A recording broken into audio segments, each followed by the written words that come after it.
오늘 우리 주신 하나님의 말씀 사무엘상 1장 1절에서 8절까지의 말씀 한 절씩 교독하겠습니다. 에브라임 산지 라마다임 소빔에 에브라임 사람 엘가나라 하는 사람이 있었으니 그는 여로함의 아들이요 엘리후의 손자요 도후의 증손이요 숲의 현손이더라. 그에게 두 아내가 있었으니 한 사람의 이름은 한나요 한 사람의 이름은 브닌나라. 브닌나에게는 자식이 있고 한나에게는 자식이 없었더라. 이 사람이 매년 자기 성읍에서 나와서 실로에 올라가서 만군의 여호와께 예배하며 제사를 드렸는데 엘리의 두 아들 홈니와 비느하스가 여호와의 제사장으로 거기에 있었더라. 엘가나가 제사를 드리는 제물의 분깃을 그의 아내 브닌나와 그의 모든 자녀에게 주고 한나에게는 갑절을 주니 이는 그를 사랑함이라. 그러나 여호와께서 그에게 임신하지 못하게 하시니 여호와께서 그에게 임신하지 못하게 하심으로 그의 적수인 브닌나가 그를 심히 격분하게 하여 괴롭게 하더라.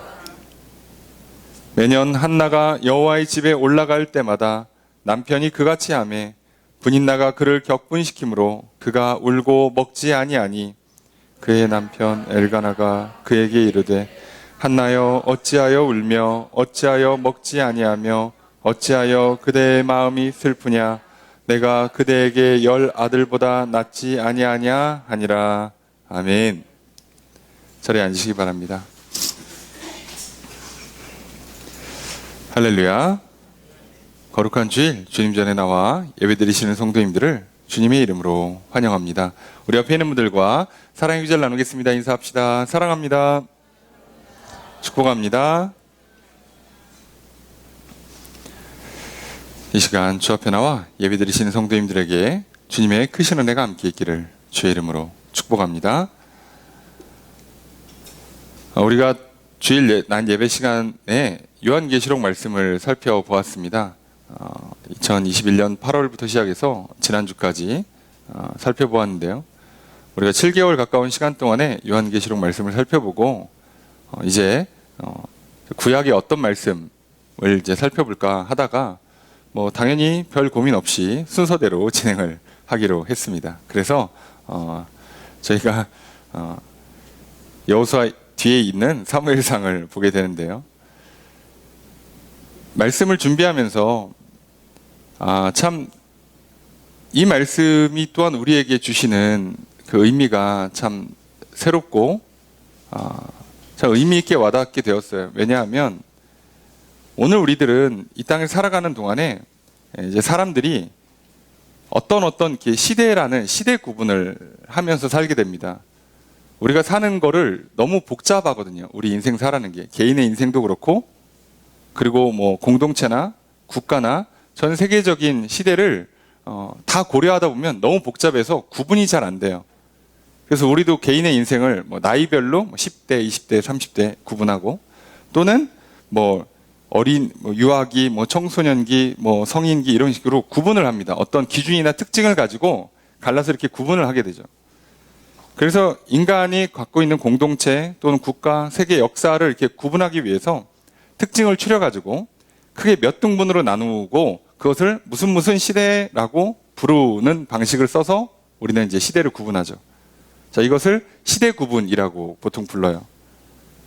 시대를 구분하는 기준이 워낙 다양하기 때문에 이걸 놓고 계속해서 이제 연구하고 진행하면서 사람들은 이제 각 시대의 어떤 특성들, 특장점들, 그리고 현재의 모습과 장래의 어떤 미래에 대한 예측들을 진행하게 되죠. 우리가 가장 많이 쓰는 게 인류가 도구를 기준으로 해서 석기시대, 청동기시대, 철기시대 이렇게 하죠. 인류의 역사를 이렇게 딱 세 등분하니까 너무 간단하죠. 그러니까 이제 많은 구분들을 해야 돼요. 그런데 이제 오늘 우리가 살아가는 시대를 한번 생각해 볼 때 과연 이 사무엘상의 시대와 우리의 시대가 어떤 공통점이 있고 어떤 차이점이 있는지를 알아야 오늘 우리에게 주시는 말씀으로 받아들일 때 우리가 적용할 수가 있게 되죠. 하나님의 말씀이 어떻게 시대를 초월하는가, 그리고 하나님의 말씀이 또 그 시대에는 어떻게 들릴 수밖에 없는가, 우리는 그러기 위해서 먼저 우리의 시대를 봐야 합니다. 그렇게 보니까 계시록을 통해서 인류의 종말을 봤다면 사무엘상은 구약에서 한 시대에서 다음 시대로 넘어가는 과도기에 있는 가장 중요한 역할을 했던 사무엘이라는 인물로부터 이 성경이 시작되거든요. 그래서 어떻게 과연 이전 시대를 넘기고 다음 새 시대를 만들어내는 그 중요한 역할, 그리고 그 시대를 시작하게 되는 사울왕, 다윗왕의 역사가 사무엘상 전체의 메시지입니다. 그럼 먼저 오늘 우리는 우리가 살아가는 시대가 어느 시대인가 이렇게 뒤돌아보면 우리는 경제적으로는 보통 자본주의 시대라고 부르고요. 정치적으로는 민주주의 시대에서 살고 있고요. 문화적으로는 후기 근대주의라고 해서 포스트 모던 시대를 살고 있습니다. 근데 이걸 구분하기 시작하면 한도 끝도 없이 다양하게 구분이 돼요. 그러다 보면 각 시대가 갖고 있는 어떤 그 시대의 정신, 그 시대의 어떤 특징, 문화를 배경으로 해서 그 시대가 추구하는 가치가 있고 그 시대에 통용되는 상식이라는 게 있어요. 자, 문제는 각 시대가 갖고 있는 이 정신과 문화를 기반으로 해서 상식 또는 가치가 결정이 되는데 그것이 다 장단이 있습니다.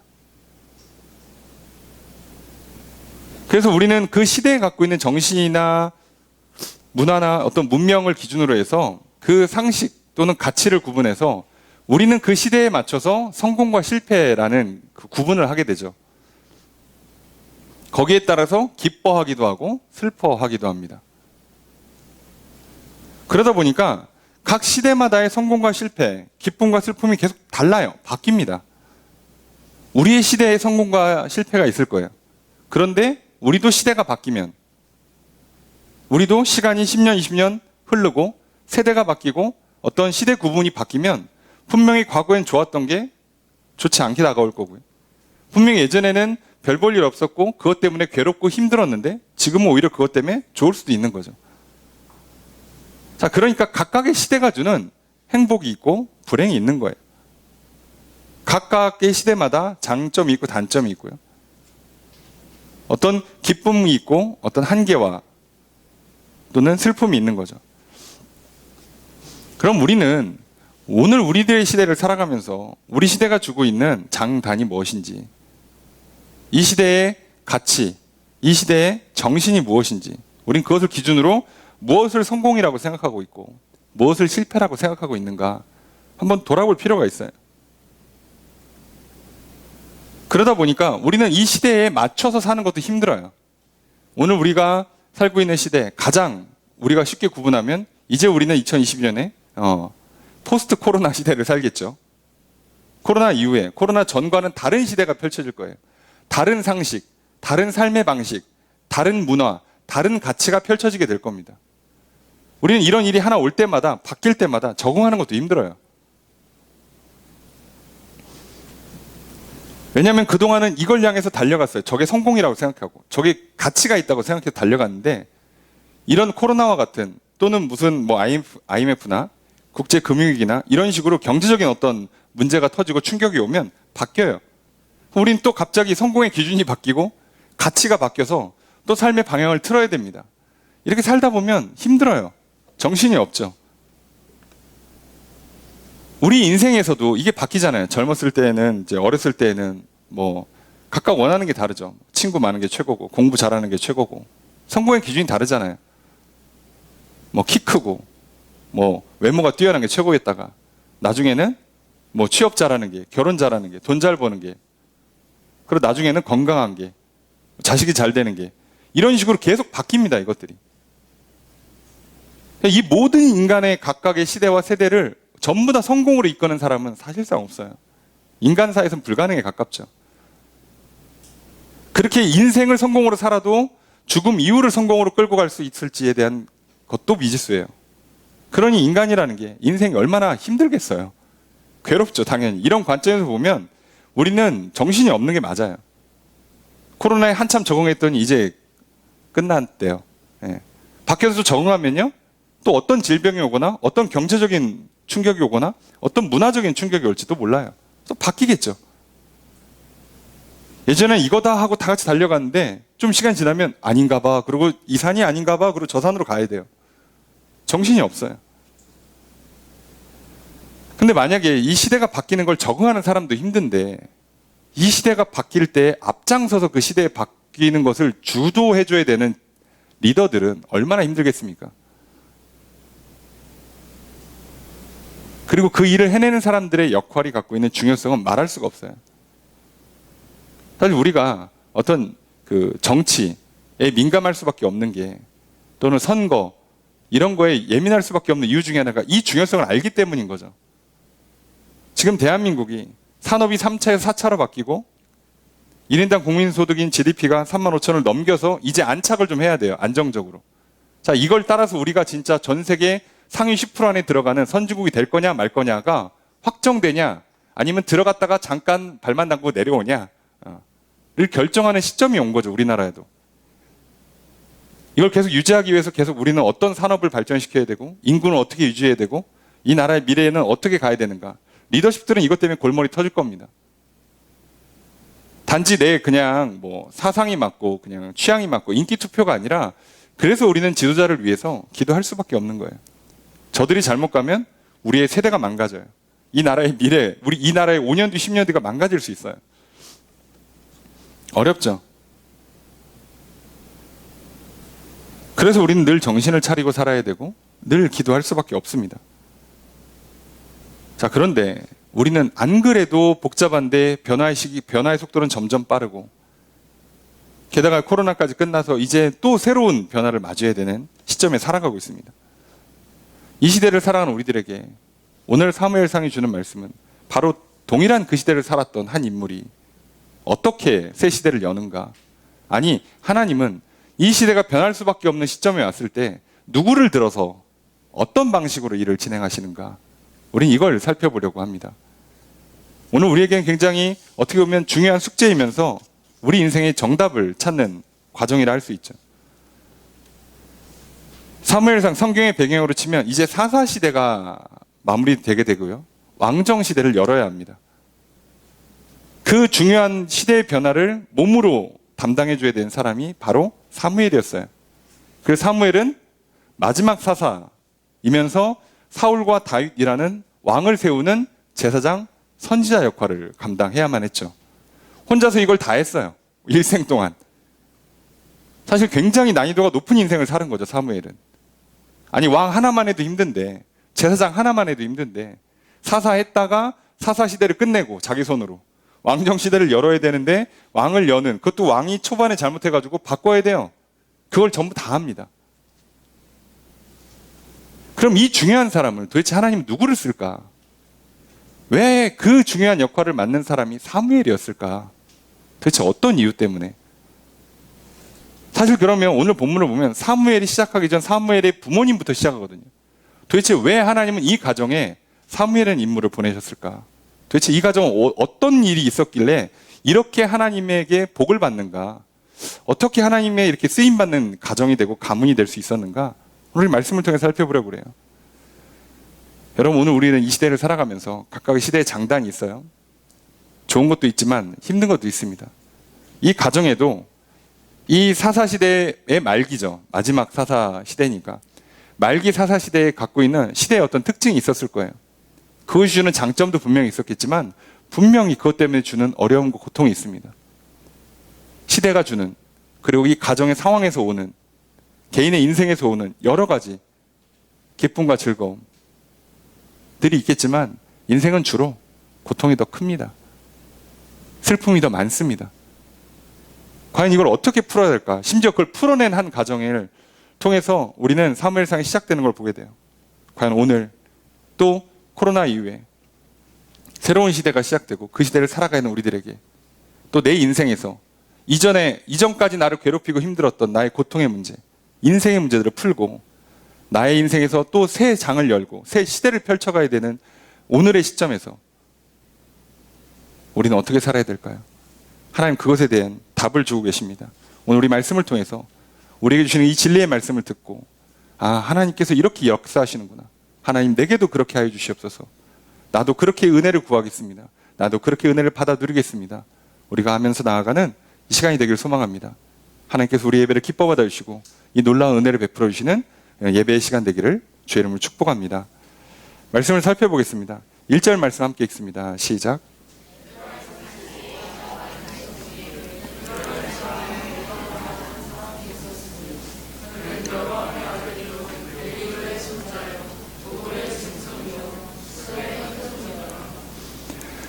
자, 처음에 사무엘상에 시작하면서 한 사람이 등장을 합니다. 그 사람이 바로 엘가나예요. 그럼 엘가나라는 사람을 설명을 하는데 에브라임 산지 라마다임 소빔의 에브라임 사람이라고 되어 있어요. 자, 그런데 이게 함정이에요. 이걸 그대로 읽으면 잘못 읽습니다. 왜냐하면 이제 이런 부분들은 살짝 배경 지식이 좀 필요합니다. 우선 엘가나가에 대한 개인 소개를 위해서 이 사람이 거주하고 있는 지역, 소속된 지파, 그리고 이 사람의 족보를 읊어줍니다. 그럼 우리는 아무 생각 없이 읽으면 에브라임 사람이라고 생각하기가 쉬워요. 그죠? 그러나 엘가나는 레위 지파 후손입니다. 그런데 왜 레위 지파 후손이라고 안 쓰고 성경은 에브라임 사람이라고 썼을까요? 여러 가지 의미가 있겠지만 가장 무난한 해석은 지금 이 엘가나는 레위 지파의 후손으로서 레위 지파는 땅을 분배받지 못했습니다. 각 지파에 흩어져 살아요. 그리고 각 지파에 있는 또 도피성이라든가 성전 성막에서 거기서 봉사를 하면서 말 그대로 제사장 업무를 수행하게 되죠. 오늘날로 치면 각 지역에 파송받아서 일하는 목회자, 선교사와 같은 일을 해요. 그런데 우리 만약에 누가 저를 소개하는데 뭐 대전 유성에 있는 어느 교회 뭐 누구누구 목사 이렇게 소개를 해야 되는데 그렇게 소개 안 하고 유성에 살고 있는 누구누구 씨라고 한다면 그러면 이게 무슨 의미겠어요? 제가 지금 제대로 목회를 못하고 있다. 교회가 운영이 안 되고 있다는 뜻이에요. 마찬가지입니다. 아마도 하는 모습을 전체적인 배경을 볼 때 엘가나는 지금 회막에서 봉사하는 레위 사람의 원래 직무를 못하고 있습니다. 다시 말하면 그 지파의 정체성, 가문의 유업, 가업을 잃어버렸어요. 왜 이렇게 됐을까? 이게 이 시대가 갖고 있는 아픔이에요. 무슨 얘기냐? 사사시대 말기예요. 점점점 사람들이 처음에 여호수아로부터 시작된 사사시대가 시간이 지날수록 점점 하나님 말씀을 잃어가요. 예배를 안 드립니다. 예배를 대충 드려요. 그러면서 점점 우상숭배가 성행합니다. 그러다 보니까 어떤 현상이 생기냐면 각 지역이나 또는 이렇게 오늘 본문에 나오는 이제 실로에 있는 엘리나 엘리의 두 아들처럼 이렇게 뭐 언약궤가 보관돼 있다든가 또는 사람들이 이렇게 원래 잘 모이는 큰 성전이 있어요. 쉽게 얘기하면 오늘날로 치면 대형 교회 같은 거죠. 예. 그런 교회를 맡고 있는 제사장들은 문제가 없어요. 어느 시대나. 예. 문제가 없어요. 그런데 사람들의 신앙이 나빠지고 우상숭배가 성행하는데 가문의 힘이 없고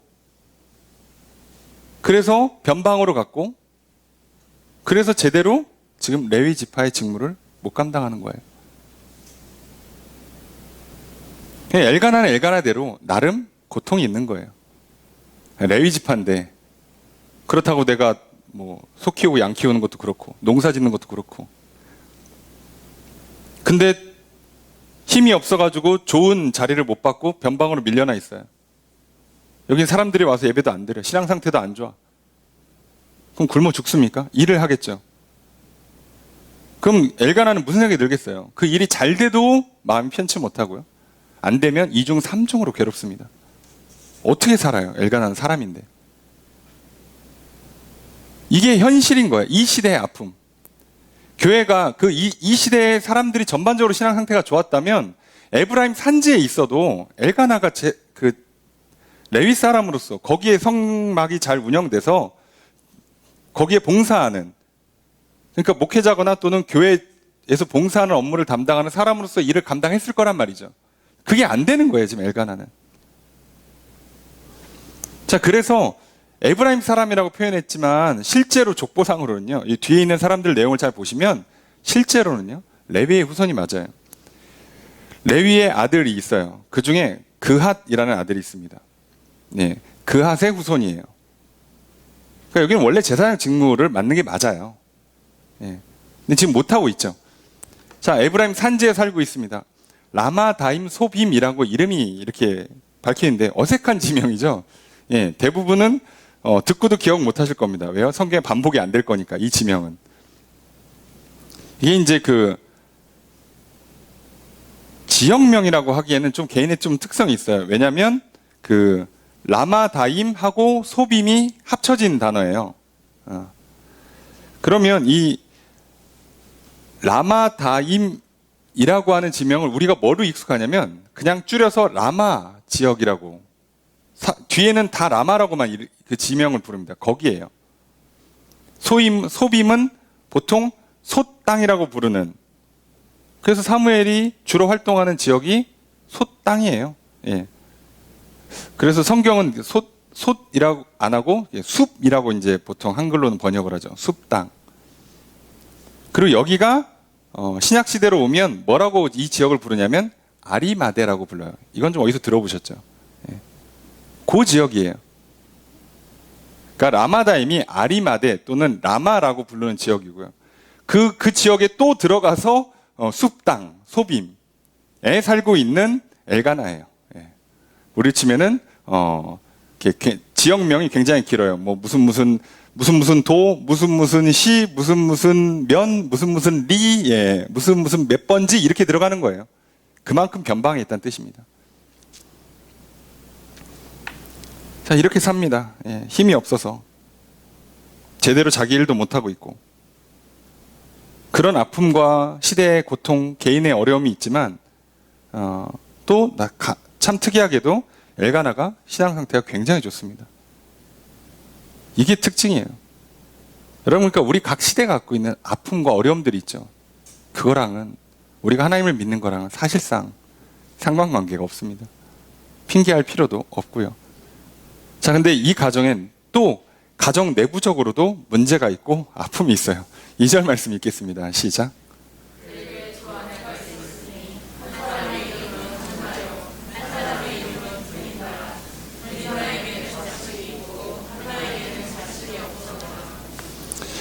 그에겐 두 아내가 있습니다. 자, 레위 지파 후손인 사람이 아내를 둘을 가진다고요? 자, 그러면 안 돼요. 그렇죠. 둘을 가지면 안 돼요. 근데 왜 둘을 가졌을까? 당연히 이유가 있겠죠. 자, 이유가 뭐냐? 한 사람의 이름은 한나요, 한 사람의 이름은 분인나라 돼 있는데요. 이것도 번역을 깔끔하게 못 하셨어요.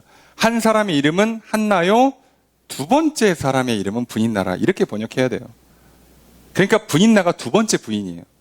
우리를 치면은 첩이죠. 정확히는 옛날 방식으로 하면 첩이 되는 거예요. 자, 왜 첩을 들였겠어요? 분인나에겐 자식이 있고 한나에겐 자식이 없더라. 뒤에 보면 알겠지만 여기 자식이 복수형입니다. 아들과 딸을 다 복수형으로 써요, 나중에. 그러니까 아들도 2명 이상, 딸도 2명 이상을 분인나는 낳았어요. 그에 비해서 한나는 한 명도 없습니다. 대충 눈치채셨겠죠? 이 가정의 문제가 뭔지. 결혼했던 아내가 아이를 못 가져요. 그 문제를 해결하기 위해서 그 당시에 통용되는 가치와 상식에 맞춰서 두 번째 부인을 들여서 아이를 낳습니다. 이게 이 시대의 한계예요. 왜냐?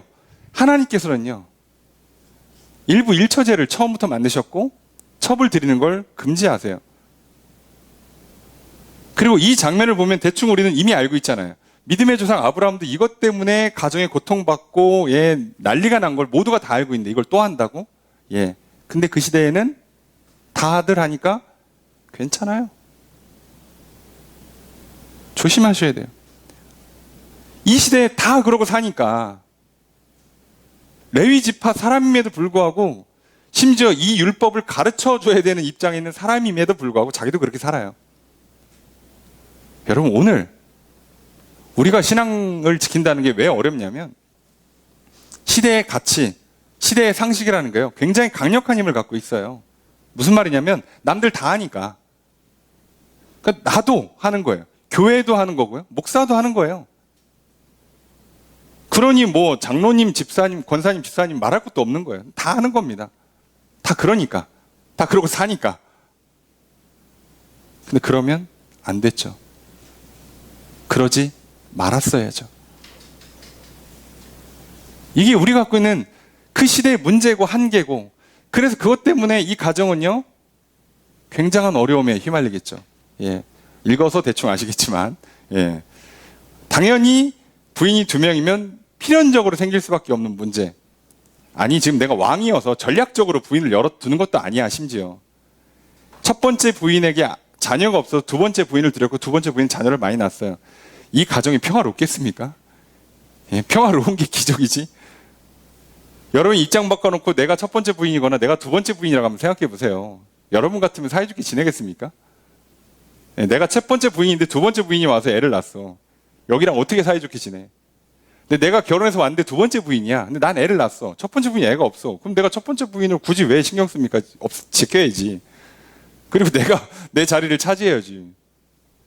그럴 필요도 없어요. 왜냐면 시간 지나면 나를 통해서 낳은 아이가 이 집안의 대를 이을 거니까 첫 번째 부인 사실 나이 지나면 그냥 이빨 빠진 호랑이가 되는 거잖아요.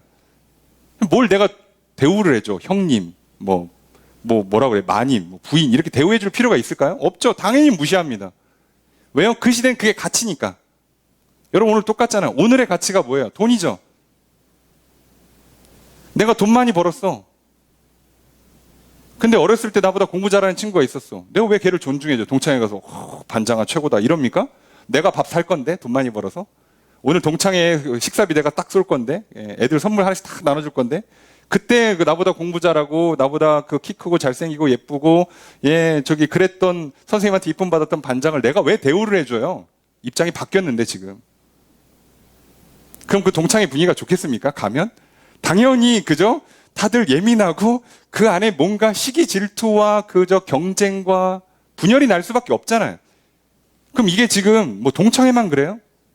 우리가 그냥 살아가는 그냥 회사 내부에서 가정 내부에서 그냥 실시간으로 일어나고 있잖아요. 이런 일이. 못 피하죠. 각각의 시대가 주는 한계, 아픔이 있는 거예요. 어떡합니까 이거?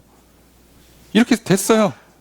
그러니 이 엘가나와 그 두 아내인 한나와 브닌나라는 이 가정, 이 각각의 개인의 삶에 오는 어려움과 이 가정이 갖고 있는 어려움과 그리고 그 시대가 갖고 있는 어려움들을 우리가 한번 보자고요. 그럼 도대체 이들은 어떻게 살아야 되는 거예요? 이 문제를 어떻게 풉니까?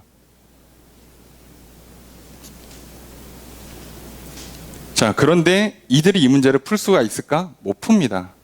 시대의 한계를 개인이 풀 수 있냐? 못 풉니다. 그런데 이들은 어떻게 그걸 풀어내고 새 시대를 열어가는 그 중요한 인물인 사무엘을 이 가정에서 하나님께서 태어나게 하셨을까? 당연히 이들의 어떤 개인의 능력치를 갖고 쓰신 게 아니라요. 이들이 갖고 있는 믿음을 통해서 일하십니다. 3절 말씀 읽습니다. 시작.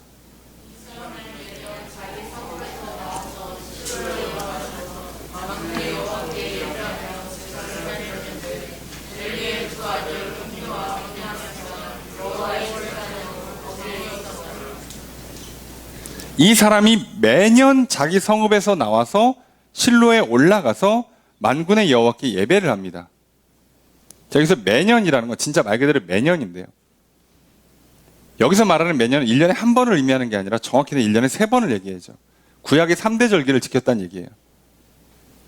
이 당시에 구약의 3대 절기를 지키는 사람은 사실상 극소수예요, 극소수.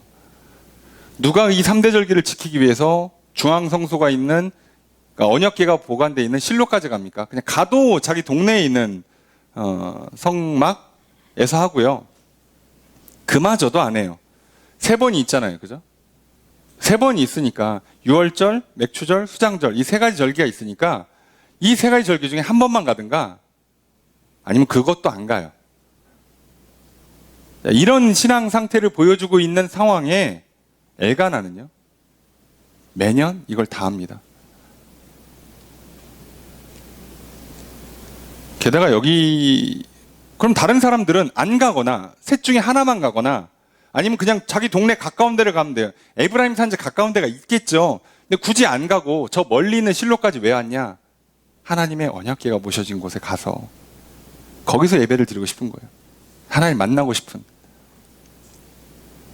자기가 갖고 있는 이 한계, 시대의 한계, 집안이 갖고 있는 한계, 가정의 문제 이걸 풀 수 있는 방법이 없으니까 그럼에도 하나님께 자기의 연약한 믿음, 하나님 말씀을 100% 지켜내지 못해요. 이 가정도. 사람이 다 그렇죠. 어떻게 다 지킵니까? 못 지켰어요. 그래서 가정에 이런 불화까지 생기고 있어요. 그럼에도 불구하고 그는 신앙을 지키고 있어요. 이게 중요한 겁니다. 여러분, 어떤 인간이 하나님 말씀을 완전히 지켜낼 수 있겠습니까? 그것도 평생 동안 불가능에 가깝죠.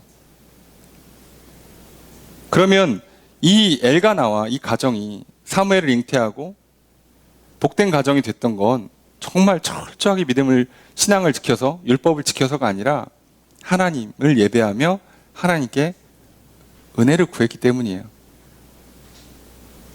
그럼 우리 생각에는 엘가나가 은혜를 열심히 구했을 것 같은데, 이게 또 특이합니다. 엘가나가 아니라 한나예요. 이 내용을 보면 그렇습니다. 자, 여기에 와서 예배를 드리는데 두 아들 홈리와 비느하스가 제사장으로 있어요. 엘리의 두 아들이 제사장직을 수행하고 있어요.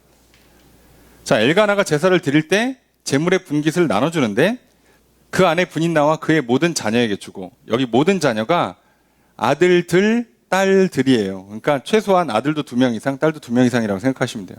자, 그렇게 했는데 5절에 보면 한나한테는 갑절을 줘요. 자, 이것도 사실 번역이 조금 애매한데 2배를 줬다라고 번역하기에는 2배라고 직접 써있진 않아요. 기본적으로. 그러니까 이게 2배를 줬다라고 번역하기보다는 특별히 줬다, 좋은 부위를 줬다, 좀 더 줬다 이렇게 생각하시면 돼요. 그냥 뭐 이해하기 쉽게 2배 줬다고 생각하시면 되는 거고요. 자, 왜 그랬냐? 이는 그를 사랑함이라. 그러니까 어떻게 보면 한나도 참 그나마 다행인 건 그 당시에 시대 배경, 가치, 문화를 기준으로 한다면 자녀를 낳지 못한 아내는 미움받고 구박받고 심지어 이혼당해도 할 말이 없어요. 그런데도 엘가나는 한나를 정말 사랑했죠. 그래서 더 챙겨주고 어떻게든 위로하려고 애를 써요. 그러면 그냥 한나랑 붙잡고 눈물로 기도하면서 하나님께 자식을 달라고 하지. 그건 또 못해요. 왜요? 그 시대에 가장 쉽고 편한 길, 그죠? 첩을 들여서 자식을 낳으면 되지. 뭘 그렇게 합니까? 그 믿음의 연약함과 개인이 갖고 있는 연약함, 한계들 때문에 그런 일이 또 발생하는 거예요, 인생은. 그러니까 이것 때문에 결국 이 집안에서 가장 괴로움 당한 사람은 결과적으로는 한나가 되고 말았어요.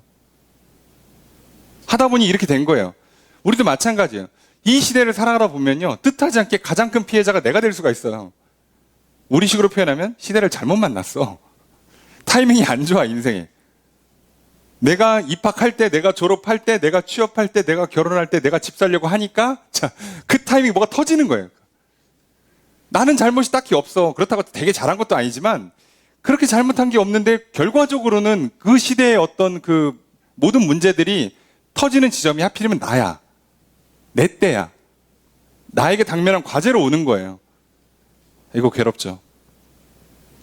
참 풀기 힘들죠. 하필이면 그게 한나가 됐습니다. 자, 그런데 남편은 자기를 사랑하지만 그 사랑이 한나에게 위로가 되지 않죠. 왜요? 한나도 이 시대를 살아가고 있는데 이 시대의 가장 큰 가치가 자식이고, 심지어 그러다 보니까 사람들은 뭐라고요? 자식을 얻지 못하면 단순히 그냥 좀 인생이 좀 괴롭다, 실패한 인생이다 수준이 아니라 하나님으로부터 복을 받지 못했다, 저주를 받는다고 생각을 해요. 이게 사람을 괴롭히는 거예요.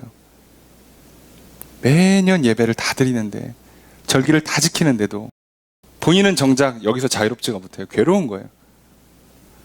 내가 무슨 죄가 많나 봐. 야, 나 죽으면 천국 못 갈 수도 있나 봐. 이게 뭐지? 그런데 따지고 보면 한나는 아무 잘못이 없어요. 굳이 이 문제에 있어서만큼은. 한나가 아이를 못 낳는 문제에 있어서 한나 개인의 잘못이 없어요. 정확히는 써 있잖아요. 여호와께서 그에게 임신하지 못하게 했다고. 하나님께서 지금 이 가정을 통해 일하시려고, 이 믿음의 가정을 들어 쓰시기 위해서 한나의 태의 문을 닫았어요. 가장 좋은 정답은 한나랑 엘가나가 손잡고 눈물로 기도하면서 하나님의 은혜를 구했으면 가장 좋았겠지만, 그렇지 못해서 믿음의 연약함 때문에 실수 또는 죄악이 발생해서 첩을 들이고 그 첩은 자녀를 낳고, 그래서 한나는 진짜 온갖 그 서러움과 고통과 슬픔을 그냥 혼자 다 맡고 있는 거예요. 자, 근데 그게 뭐 때문이라고요? 하나님 때문이에요, 정확히는. 오늘 이 시대에 내가 태어나서 대학 갈라니까 IMF 터지고 취업하려니까 뭐 금융이 터지고, 내 잘못이 뭐가 있어? 그렇다고 내가 잘한 것도 없겠지만 잘못한 것도 없어요. 내가 집 살려고 하면 집값이 오르고, 내가 집을 팔려고 하면 집값이 떨어지고, 내가 뭘 잘못했어 도대체? 그렇잖아요. 내가 뭘 잘못했을까? 따지고 보면 저기 잘못이 없어요. 여러분, 우리 인생의 대부분의 문제는요, 하나님으로부터 오는 겁니다. 그리고 따지고 보면 우리가 계시록을 통해 살펴본 것처럼 재앙이 성도들에게는 재앙이 아닌 거예요, 처음부터. 그냥 잘못이 있으면 그 잘못을 고치게 만드는 버림과 동시에 연단이고 훈련이 되는 거고요. 잘했는데도 불구하고 고통이 오면 그건 우리에게 그 고통을 통해서 오히려 선한 역사를 바꾸려고 하는 하나님의 섭리예요. 고통을 통해 하나님은 재앙을 통해서 인류의 역사를 끌고 가신다고 했잖아요. 어쩔 수 없어요. 이 세상이 죄악돼 있고 내가 한계가 있는 연약한 존재이기 때문에 좋은 것으로 끌고 갈 수가 없어요, 우리 인생이라는 것도. 그러다 보니 필연적으로 고통이 찾아오게 돼 있는 거예요. 그럼 고통을 마주하면서 하나님의 선한 역사가 이루어지고 있어요. 자, 지금 여기도 마찬가지예요. 그래서 하나님은 한나가 버틸 수 있도록 어떻게 하는 거예요? 엘가나라는 좋은 남편을 만나기 위해서 계속 사랑받게 하는 거예요. 물론 위로는 안 될 겁니다. 이해되시죠? 위로 안 돼요. 그래도 버티게 하는 거예요. 그래서 하나님 앞에 서게 만드는 겁니다. 이게 하나님의 역사예요. 여러분, 뭐 괜한 위로가 아니라 대부분은요, 내 잘못이 아닌 게 많아요. 인생의 문제 중에 상당수가. 그럼 왜 그 문제가 하필이면 내 앞에 터지냐? 무슨 뜻이겠어요? 하나님 앞에 서라고, 기도하라고, 하나님의 뜻을 물어보라고. 내가 너를 통해서 일하고 싶은 게 있어가지고 지금 그걸 막을 수밖에 없는 거예요. 만약에 반대로 해봅시다. 만약에 이 엘가나 그 집안이 힘 있는 집안이었다 쳐요. 그래서 저기 좋은 성소에서 제사장 또는 그 성막 봉사 일을 하고 있어. 엘가나로 아무 문제가 없어. 한나랑 결혼했어. 사람도 참 좋아. 돈도 잘 벌어. 그랬는데 한나랑 결혼했는데 한나가 애도 잘 낳아. 그럼 이 가정이 기도를 했겠습니까? 매년 절기는 지켰겠죠, 어쩌면. 이렇게 눈물로 기도했겠어요? 자식을 향한 하나님의 뜻을 물어봤을까요? 그 시대의 사람들은요, 절대 자녀를 향한 하나님의 뜻을 안 물어봐요. 당연하죠. 왜요? 본인들이 하고 싶은 대로 키울 거니까, 그냥. 오늘도 우리도 마찬가지잖아요. 이 시대에 살아가는 성도들이요, 자녀의 문제를 놓고 하나님의 뜻을 묻는 경우가 드물어요. 안 물어봅니다. 왜요? 그냥 애를 학교 보내고 학원 보내고 과외시켜서 그냥 좋은 대학 가면 그냥 끝난 거니까, 시대의 가치, 시대의 정신에 맞잖아요. 좋은 대학 가서 좋은 그 스펙을 얻은 다음에 취업에 성공하면 이 시대의 가치, 이 시대의 상식, 시대의 정신에 맞잖아요. 됐잖아. 그럼 누가 기도합니까? 잘 가고 있는데 왜 기도를 해요? 아무도 기도 안 합니다. 엘가나 마찬가지예요. 첩을 들여서 자녀를 낳았으니까 자녀 문제 놓고 기도할 필요가 없어요. 엘가나는 해결했잖아요. 근데 한나는 해결이 안 됐죠. 그러니 한나는 어떡합니까? 슬피 울면서 기도를 하는 거예요. 그리고 그 기도를 통해서 하나님은 사무엘을 보내시는 겁니다. 새 시대, 새 역사를 이끄는 그 중요한 인물을 그렇게 보내시는 거예요. 여러분, 아무나 안 보냅니다. 아무나 안 쓰십니다. 내 삶에 고통이 찾아와요? 딱히 뭘 잘못한 것도 없는 것 같은데. 아니, 잘한다 한들 이 문제를 풀 수가 없어. 그럼 어차피 내 한계를 넘어서는 문제들이에요. 내가 시대를 바꾸겠습니까? 이미 태어났는데 과거를 돌이키겠습니까? 미래를 내 마음대로 조작을 할 수 있겠습니까? 아무것도 못해요. 그럼 무슨 뜻이겠어요? 내가 습관 하나 고쳐서 풀 수 있는 문제라면 그냥 고치면 돼요. 조금 더 열심히 하거나 조금 그냥 생각을 바꾸거나 마음을 내려놓고 해결되는 문제면 그 정도로 끝나요. 병원 가서 약 먹고 치료받으면 끝나는 문제라면 누가 기도합니까? 근데 하나님께서는요, 그걸로 안 되는 그 시대의 가치와 한계를 뛰어넘는 문제를 일으키시는 거예요. 오늘날 코로나를 안 마주쳤다면 교회들이 새로워질 수 있었을까? 성도들이 새로워질 수 있었을까요? 아니라고 봅니다. 우리 인생이 새로워질 수 있었을까? 아닙니다. 누가 한번 생각이나 했겠어요? 그저 교인들 많이 나오고 같이 그냥 예배 잘 드리고 그냥 이렇게 살다가 천국 가나 보다 그러고 살고 있겠지. 그럼 누가 고민하고 누가 기도합니까? 아무도 안 해요. 안타깝지만 이 코로나 때문에 수많은 사람들이 괴로움 당하고 눈물로 울고 그래야 될 수밖에 없지만 그 과정을 통해서 하나님은 새 시대를 여는 거예요. 교회를 새롭게 하시고 교회를 향한 다음의 일들을 목회자를 성도를 새롭게 하시고 그들에게 새로운 미래를 펼쳐주시는 겁니다. 이거예요. 자, 그래서 내 잘못이든 아니든 어차피 내가 풀 수 없는 문제 앞에 무조건 기도하십시오. 하나님의 선하심을 믿으십시오. 사단은 그 순간에 우리에게 찾아서 이렇게 유혹할 겁니다. 이렇게 속일 겁니다. 야, 하나님이 너를 저주하나 봐. 하나님이 너를 싫어하나 봐. 너는 여기까지인 것 같다. 그냥 적당히 이 시대가 요구하는 대로 대충 맞춰 살다가 가 라고 얘기할 거예요. 그런데 한나는 포기를 안 했습니다. 하나님이 복을 주신다면 분명히 내게 자녀를 주실 거예요. 그러니 나는 하나님께 복 받아야겠다. 이걸 포기를 안 하는 거예요. 내가 이 땅의 여인으로 태어나고 이 시대에 살아가는 여인으로서 가장 중요한 이 문제를 풀고 싶은 거예요. 오늘날 우리 시대에 가장 중요한 문제가 뭐겠어요?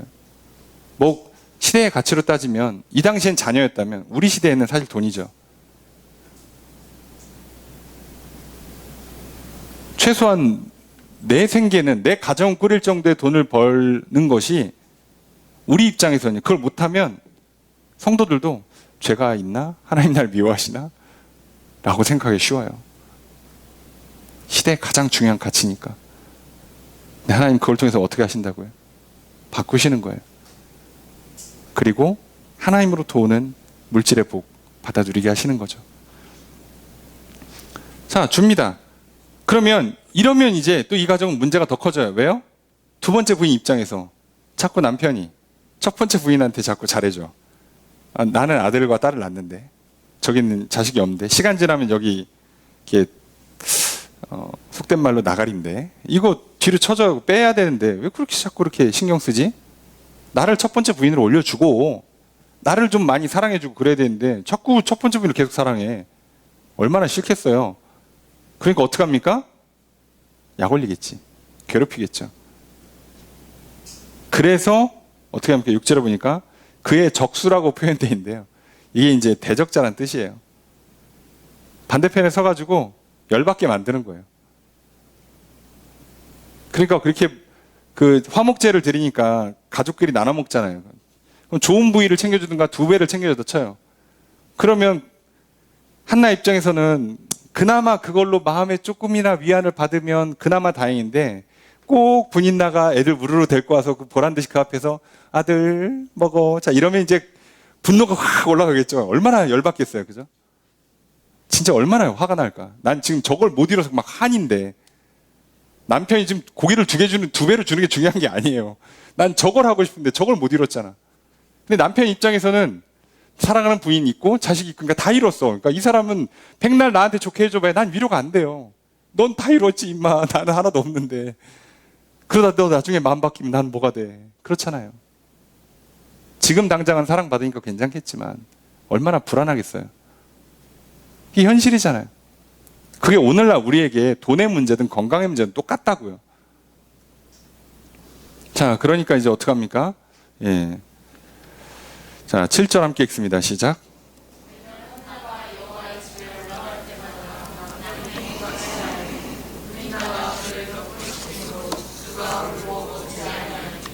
자, 이걸 매년 반복합니다. 매년. 하지만 여기는 1년에 한 번이 아니라 1년에 3번.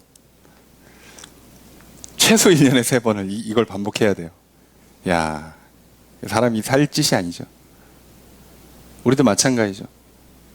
때마다 한 번씩 찾아오죠. 예. 안 그래도 힘들어 죽겠는데 사람 열받게 하는 일이 찾아오죠. 잊을만 하면 뭐가 터지고 이제 좀 한숨 돌릴만 하면 뭐가 또 찾아오고. 그래서 어떡합니까? 울고 안 먹어요. 울면서 화목제물을 안 먹어요. 자, 이게 지금 한나가 뭐 삐졌다, 낙심했다, 우울에 빠졌다, 자, 이렇게 볼 게 아니라 잘 보셔야 돼요. 화목제물을 안 먹겠다는 거예요. 하나님한테 어떻게 하겠다는 거죠? 금식하면서 기도하겠다는 거예요. 실제로 한나 그렇게 합니다. 한나 입장에서는요, 이걸 먹어서 무슨 소용이 있겠어요? 예. 그렇다고 한나가 마치 그 아브라함이 했던 것처럼, 아브라함이 그 자기 부인이 하라는 대로 해서 첩을 들여서 아이를 낳았잖아요. 그래서 이 하갈이 이제 부인이, 원래 자기 부인인 사라를 핍박을 하니까 사라가 열받아갖고 어떻게 좀 해보라 그러니까 아브라함은 내가 뭘 잘못해서 당신이 하라는 대로 했더니 일이 이렇게 된 거잖아요. 그래서 뭐라 그럽니까? 당신 맘대로 하세요. 그랬더니 사라가 하갈을 학대하고 내쫓죠. 예. 우리가 볼 때도 그렇게 그런 장면이 나와야 되는데 한나는 그렇게 안 합니다. 자기가 어쨌든 첫 번째 부인이니까 갖고 있는 아직 남편의 사랑을 독차지하고 있으니까 힘을 가지고 이 여인을 내쫓고 이 자녀들을 뺏어갖고 내 자녀로 입양시키냐, 안 합니다. 그걸 안 하는 거예요. 그리고 어떻게 하겠다는 거예요? 금식하면서 하나님께 기도하겠다는 거예요. 자, 그러니까 이 집안을 살리는 건 결국 누구였던 거예요? 한나였던 거예요. 그런데 하필이면 한나는 이 가정에서 가장 많은 고통을 당한 사람이었습니다. 여러분, 이 시대에 가장 많은 고통을 당하는 사람들은 오늘날 청년 세대예요. 안타깝게도. 예, 잘못 태어났습니다. 저도, 여러분들도. 그래서 어떻게 해야 돼요? 울면서 기도하셔야 돼요. 그러면 어떻게 될까요? 나를 통해서 하나님은 새 시대를 열 겁니다. 이게 중요한 거예요. 좀 울면 어때? 아니, 고기 2개 먹어서 무슨 인생에 낙이 있겠어. 예? 그거, 남편 사랑받아서 행복하겠다, 이 여인이. 자식 없이, 평생. 안 됩니다. 여러분, 오늘 우리가 인생 살면서 좀 괴로움 당하는데, 그래도 어떻게 뭐 취업의 문턱을 넘고, 결혼의 문턱을 넘고, 내 집 마련의 문턱을 넘어서 겨우겨우 어떻게 인생 살았어? 참 행복할까요? 그 인생이? 안 그렇습니다. 기왕 어차피 고통을 만난 거, 시대에 잘못 걸린 거 울면서 기도하시면 돼요. 그럼 하나님은 새 시대를 열 겁니다. 계시록 할 때도 말씀드렸잖아요. 적당히 전날보다 좋게 만드는 건 하나님 방식이 아니에요. 새롭게 하십니다. 이 시대를 바꾸실 거예요. 이 문제를 이제 끊어버릴 거예요. 더 이상 이런 걸로 이제 문제되지 않게 만드실 겁니다. 결론만 말씀드리면 결국은 한나가 서원 기도를 하죠. 아이를 주시면 하나님께 드리겠습니다. 이 기도를 받으려고 하나님 고통으로 몰아가신 거죠. 그리고 그래서 아이를 주죠. 그 아이가 사무엘이죠. 그 사무엘이 젖을 떼고 하나님께 드립니다. 그럼 한나는 사실상 또 아들이 없죠. 근데 하나님께서 어떻게 하십니까? 나중에 아들을 둘인가 셋을 주고 딸을 둘인가 주죠. 결과적으로는 두 번째 부인보다 더 많은 자식을 얻게 하세요. 이래야 진짜 기쁘죠. 이래야 진짜 승리한 거죠. 이래야 진짜 복을 받은 거 아닙니까? 오늘 좀 이 시대의 청년 세대들, 10대, 20대, 30대, 40대를 살아가는 세대들 좀 괴로우면 어때?